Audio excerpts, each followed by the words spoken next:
నమస్తే, welcome to HMTV to the point. నేను శిరీష. మీరు రేషన్ కార్డు కలిగి ఉన్నారా? అయితే మీకు గుడ్ న్యూస్. ఎందుకంటే మీకు వచ్చే ఇబ్బంది అయితే ఏమీ లేదు. ఒకవేళ మీ వద్ద రేషన్ కార్డు లేకపోతే మాత్రం ఇబ్బందులు అయితే పడాల్సి రావచ్చు.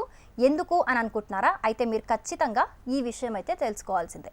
కేవలం రేషన్ కార్డు ఉన్నవారికే స్కీమ్స్ ప్రయోజనాలు అందించాలని ప్రభుత్వం భావిస్తున్నట్లయితే తెలుస్తోంది. దీనివల్ల రేషన్ కార్డు లేని వారిపై ప్రతికూల ప్రభావం పడుతుందని అనుకోవచ్చు. ఇంతకీ రేషన్ కార్డు లేకపోతే ఏ స్కీమ్స్ వర్తించకపోవచ్చు అనే అంశాన్ని మనం ఇప్పుడు చూద్దాం. తెలంగాణ ప్రభుత్వం ఇప్పటికే ఉచిత బస్ స్కీమ్ అమలు చేస్తోంది. ఇక 500 రూపాయలకే గ్యాస్ సిలిండర్, 200 యూనిట్ల ఉచిత విద్యుత్ పథకాలను కూడా అతి త్వరలోనే అమలు చేయనుంది.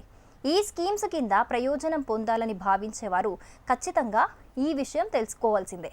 గ్యాస్ సిలిండర్, ఉచిత విద్యుత్ వంటి పథకాల ఎంపికకు రేషన్ కార్డునే ప్రామాణికంగా తీసుకోవాలని ప్రభుత్వం భావిస్తున్నట్లు నివేదికలు పేర్కొంటున్నాయి. ఇదే జరిగితే అప్పుడు రేషన్ కార్డు లేని వారిపై ప్రభావం పడొచ్చు.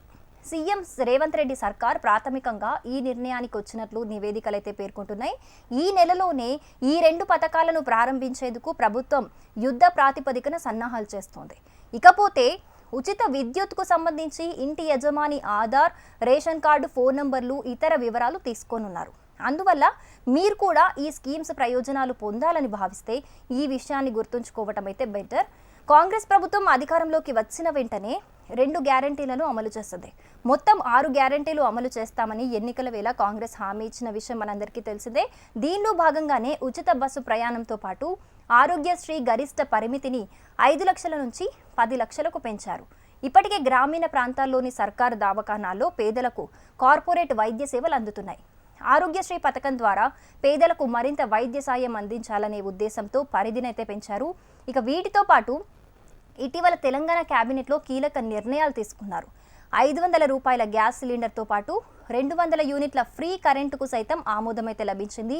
ప్రజాపాలన దరఖాస్తుల్లో ఎక్కువగా 200 యూనిట్ల వరకు ఉచిత విద్యుత్, 500 రూపాయల గ్యాస్ సిలిండర్, మహిళలకు ఆర్థిక భరోసా కింద ఇచ్చే 2500 రూపాయల వంటి వాటికి ఎక్కువ దరఖాస్తులు వచ్చిన విషయం తెలిసిందే. అయితే ఈ విషయమై ప్రభుత్వ నిర్ణయం ఏంటి అనే ఆసక్తి అయితే నెలకొంది. ప్రభుత్వం అనంతరం ఎలాంటి నిర్ణయం తీసుకుంటుందో వేచి చూడాలి. For more interesting videos stay tuned to HMTV digital.